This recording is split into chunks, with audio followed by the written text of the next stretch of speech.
ماں باپ کے پاؤں دھو کے پیو. ماں باپ تمہاری جنت ہیں، ماں باپ تمہاری جہنم ہیں. ماں باپ کو ٹیڑھی نظر سے دیکھا تو جہنم، اچھی نظر سے دیکھا تو جنت.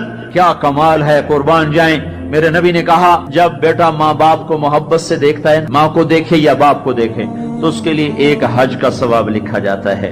اور ماں باپ جب اولاد کو ان کی خدمت کی وجہ سے محبت سے دیکھتے ہیں تو بیٹے کو غلام آزاد کرنے کا ثواب لکھا جاتا ہے. اللہ کے نبی نے فرمایا بھائی بولو، اللہ کے راستے میں خرچ کرنے سے بھی زیادہ افضل خرچ کون سا ہے؟ اللہ کی راہ میں 1 روپیہ خرچ کرو 7 لاکھ کا ثواب ملتا ہے. تو آپ نے فرمایا اللہ کی راہ میں خرچ کرنے سے بھی زیادہ افضل کون سا خرچہ ہے؟ تو صحابہ نے کہا جی اللہ کو پتا، آپ کو پتا. تو آپ نے فرمایا بیٹے کا ماں باپ پہ خرچ کرنا اللہ کی راہ میں خرچ کرنے سے زیادہ افضل ہے. اب میرے تو مر گئے، تمہارے زندہ ہیں تو کچھ کر لو. مر گئے تو بس پھر ہاتھ ہی ملتے رہ جاؤ گے. پر وہ بھی اب کسی کو توفیق نہیں ہوتی کہ کوئی افسوس اور غم ہو کہ کتنی بڑی دولت سے میں محروم ہو گیا. آپ جنت میں تشریف لے گئے تو قرآن کی تلاوت سنی. آپ نے کہا یہ کون تلاوت کر رہا ہے؟ کہا جی نعمان بن حارثہ. نعمان بن حارثہ تو مدینے میں بیٹھا ہوا ہے اور اس کی تلاوت جنت میں کیسے جا رہی ہے؟ کہا جی ماں کا فرما بردار ہے، اس کی وجہ سے اس کی تلاوت جنت میں بھی آتی ہے. کہ تم نے اتنے لاؤڈ سپیکر لگائے ہوئے ہیں پھر بھی لوگوں کو پوری طرح باہر والوں کو سنائی نہیں دیتا ہوگا، اور نعمان اپنے گھر میں بیٹھ کے تلاوت کرتا اور آواز جنت تک جاتی ہے. کیا چیز لے گئی؟ نہ جہاد، نہ تبلیغ، نہ نماز، نہ صدقہ، نہ تہجد، نہ علم، نہ حدیث، نہ تفسیر، نہ کیا چیز لے گئی؟ ماں کی خدمت نے آواز کو جنت تک پہنچا دیا. کیسی خدمت کرتے تھے؟ ماں کے کپڑے دھوتے، ماں کی روٹی پکاتے، ماں کو نوالے بنا کے کھلاتے. ہمارے ماحول میں کیا ہے کہ میں اپنی بیوی سے کہتا ہوں میری ماں کی خدمت کر. میری بیوی کے ذمے نہیں، میری ماں کی خدمت. اگر وہ کہے میں نہیں کر سکتی تو اسے نافرمان بیوی نہیں کہا جا سکتا. میری خدمت نہ کرے تو نافرمان ہے، میری ماں کی خدمت نہ کرے تو نافرمان نہیں ہے. اسے میری ماں نے نہیں جنا، مجھے میری ماں نے جنا ہے. میرے ذمے اپنی ماں کی خدمت ہے. تو نعمان بن حارثہ کپڑے دھوتے، روٹی پکاتے، سالن پکاتے، نوالے بنا کے کھلاتے، تیل لگاتے، کنگھی کرتے، جوئیں نکالتے. اور ماں کوئی حکم سناتی اور سمجھ میں نہ آتا تو دوبارہ نہیں پوچھتے تھے اماں کیا کہا. باہر نکل کے خادمہ کو بلاتے، کہتے میری ماں نے کیا کہا تھا تو بتا، مجھے سمجھ میں نہیں آیا. ادب کی وجہ سے ماں سے دوبارہ پوچھتے نہیں تھے. اور میرے بھائیو ماں باپ کی قدر کرو. موسیٰ علیہ السلام نے پوچھا یا اللہ میرا جنت کا ساتھی کون ہے؟ اللہ تعالیٰ نے کہا فلاں قصائی. موسیٰ اور قصائی میں کیا جوڑ ہے؟ موسیٰ علیہ السلام گئے تو قصائی ایسے بیٹھا ہوا گوشت بیچ رہا ٹوٹے کر کر کے. شام ہوئی اس نے تھیلا کندھے پہ لٹکایا، گوشت کا ٹکڑا ڈالا، گھر کو چلا. موسیٰ علیہ السلام بولے میں بھی آ جاؤں تیرے ساتھ؟ اسے نہیں پتا یہ موسیٰ ہیں. کہا آ جاؤ بھائی. گھر میں گیا، انہوں نے جا کے گوشت کے ٹوٹے چھوٹی چھوٹی بوٹیاں بنائی، ہانڈی پہ چڑھایا، آٹا گوندھا، سالن تیار ہوا، روٹی پکائی، تیار کر کے ٹرے میں رکھ کر ایک بڑھیا عورت بیٹھی جس کو الٹے ہاتھ کندھے کا سہارا دے کر ایسے بٹھایا. پھر اپنے سیدھے ہاتھ سے نوالے بنا بنا کے اس کے منہ میں ڈالتا رہا، کھلاتا رہا کھلاتا رہا. پھر اس کا منہ صاف کیا، اس نے کچھ بڑبڑا کے کہا، پھر اس نے اس کو لٹا دیا. موسیٰ علیہ السلام نے پوچھا بھائی یہ کون ہے، کیا ماجرا؟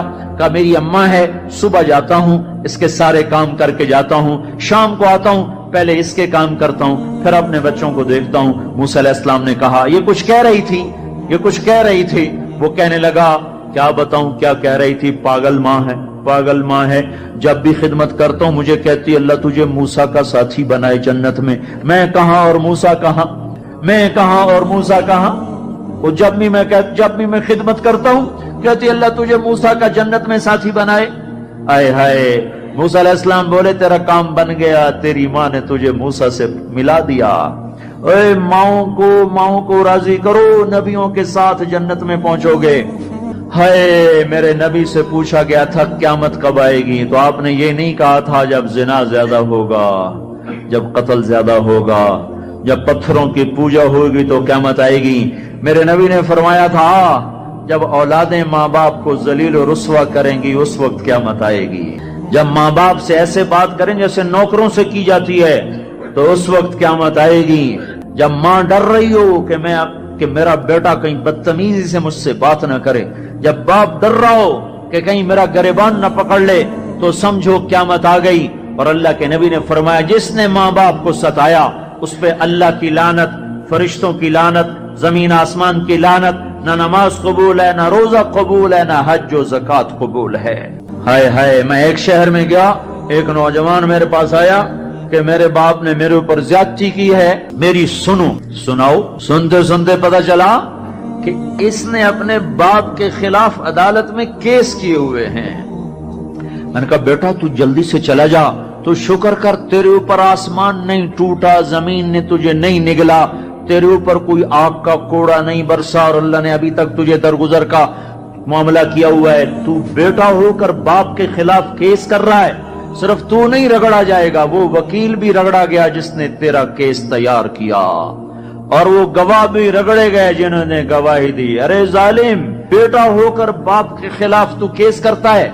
تو میرے بھائیو، اپنے ماں باپ کی خدمت کر کے جنت لے لو، جنت بنا لو، یہ جہان بھی سنورے گا، اگلا جہان بھی سنورے گا۔ ایک نوجوان تھا، ان کا نام ہے کلاب، وہ گئے اللہ کے راستے میں، ماں باپ تھے بوڑھے ضعیف، ہاتھ بھی کامتے تھے، تو ان کے باپ نے کہا بیٹا جب تو بچہ تھا ہم نے تجھے پالا، جب ہمارے ہاتھ کانپنے لگے نہ تیری ماں مجھے گلاس پکڑا سکے نہ میں خود پی سکوں، تو ہمیں چھوڑ کے چلا گیا۔ یہ اشعار جب حضرت عمر کو پہنچے تو انہوں نے فوراً آدمی بھیج کر اس بچے کو بلوایا، اور مسجد میں کھڑے ہو کر ان کا کوڑا تو مشہور تھا نا، کوڑا اٹھا کے مار مار مار اس کا حلیہ بگاڑ دیا کہ بوڑھے ماں باپ کو چھوڑ کے جہاد میں جاتے ہو، بوڑھے ماں باپ کو چھوڑ کے جہاد میں جاتے ہو، مار مار، جب تک تیرے ماں باپ زندہ ہیں تو اس گھر سے قدم نہیں نکال سکتا۔ اور میرے بھائیو، آج کل ماں باپ بڑے رسوا ہو رہے ہیں، آج کل ماؤں کی بڑی ناقدری ہو رہی ہے، باپ کی بڑی ناقدری ہو رہی ہے۔ اکثر نوجوان بیٹھے ہوئے مجھے نظر آ رہے ہیں، میں تمہیں اللہ رسول کی محبت کا واسطہ دیتا ہوں، میں تمہیں اللہ کا واسطہ دیتا ہوں کہ اپنی ماؤں کو، اپنے باپ کو راضی کرو۔ ہاں، نافرمانی کی بات کہیں، ماننا نہیں، گستاخی بھی نہیں کرنی۔